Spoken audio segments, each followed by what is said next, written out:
Let's look at his head. Hair smells like it's burnt, like he was in a fire. Notice anything else? That his eyes have been scooped out, for instance? Those burn marks I see in his eye sockets. Yes, and some grey dust. Ash, it seems, very fine. Murderer gouged out his eyes, then put burning coals in the sockets. So it seems. Looking at the wounds, it appears our woodcarver was still alive when it happened. Let's examine the mouth. Burns, blisters. Just like Priscilla's. See this? Incision made into the voice box. Indeed, so thin as to be nearly unnoticeable. A small, extremely sharp instrument. Scalpel.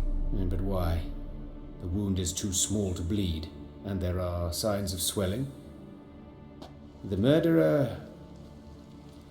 I believe he performed a tracheotomy, so the victim wouldn't die too soon.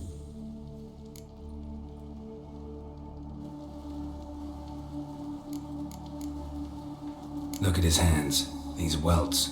Rope burns, right? He was tied up. I'd expect so. No one could sit through such torture unless bound. Speaking from experience. Yes, that of a victim. Spent a year in the dungeons of Tretogor. Long story. Some other time, maybe. See the callus? Our dwarf wore a ring, but someone took it off him.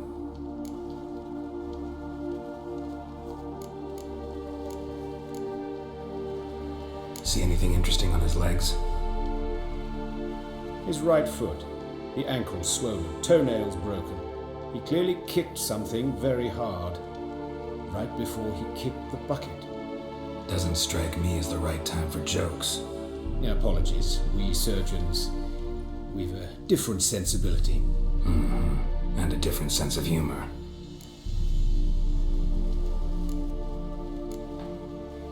Let's examine his torso. What have we here? Deep wound on the left side of his rib cage, and a scar the length of his stomach.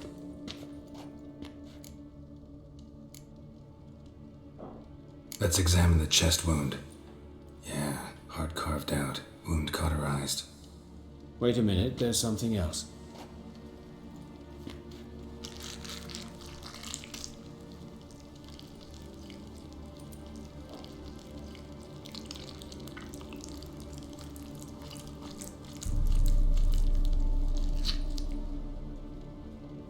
An egg from an amphibian.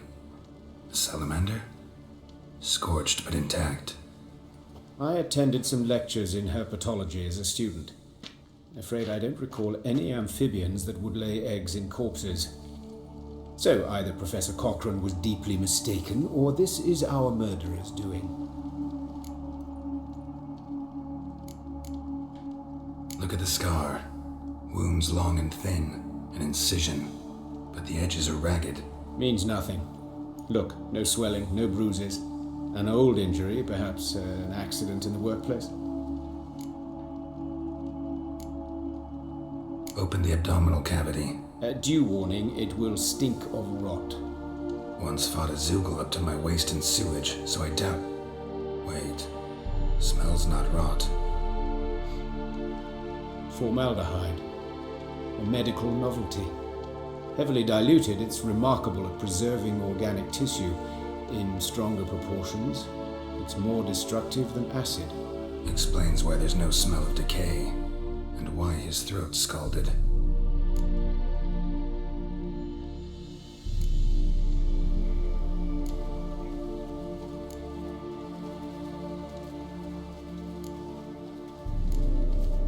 His genitals, we ought to inspect those. I sincerely doubt they bear any relation to the matter.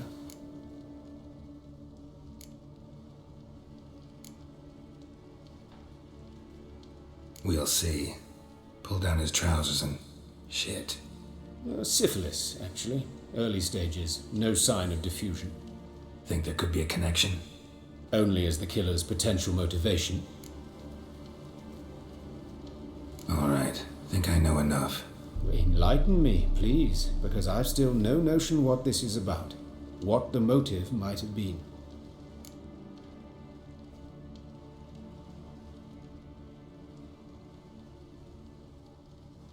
It's some kind of sick ritual. You saw it. Burns in the eye sockets, cavity where the heart should be, scalding liquid, all centering on warmth, heat, fire. A fire eternal. It's a lead worth following. Any idea what his name was? Fabian Meyer. And I'm Hubert Reich, the coroner. I've come to perform the autopsy, but I see you've done it for me, Joachim. As always, you interfere where you're neither needed nor wanted, drag others into trouble in the process. Who is this? A student. Lifelong learner. Got a couple questions for you. Very well, speak. But be quick. Reverend Nathaniel has come by for an inspection. He'll be here shortly. You old friends? Hubert taught me the rudiments of medicine long ago. And not very well. You've still not mastered certain basic principles. For example, that a doctor's role is to treat the ill, not save the world.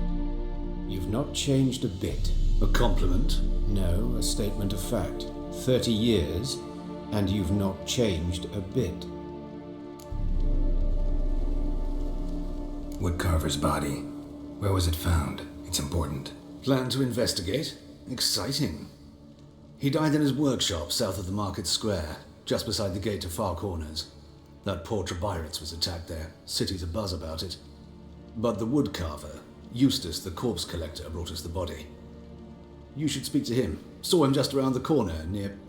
Oh, greetings, Your Reverence. Who are these people? I believe I made it clear no one's to be allowed in under any circumstances.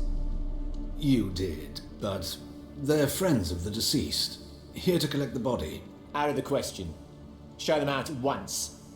As Your Reverence wishes. Gentlemen, follow me. You shall leave via another route. Why'd you cover for us? I was covering my own arse. If Reverend Nathaniel had learned someone had entered the morgue, then cut open a corpse without his permission, I'd be in deep trouble. But you didn't give that a thought, did you, Joachim? As ever. Well, while I don't approve of your willfulness, I also wish to see this murderer hang. So, should I learn anything new related to this case, I will let you know. Thank you.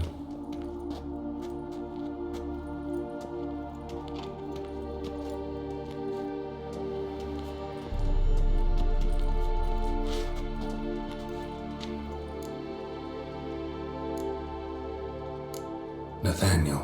Who is he? A scoundrel, a rogue, like every man who wears the robes of the eternal fire. Most are scoundrels before they ever put on the robes. True in his case as well.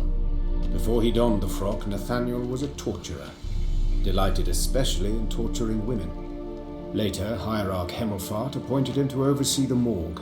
He deals with the temple guard, supervises cremations, conducts funeral masses in the temple on the Isle, and so forth. Dream job. Might have told me you know the coroner. We could have skipped the trip through the sewers. I know him, thus I avoid him. I've said enough on the subject.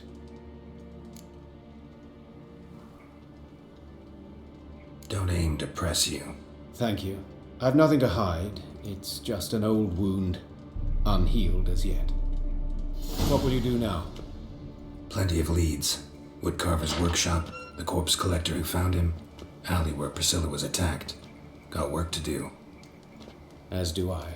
At the hospital. I must return there. But I shall keep my fingers crossed. And I'll keep my eye on you.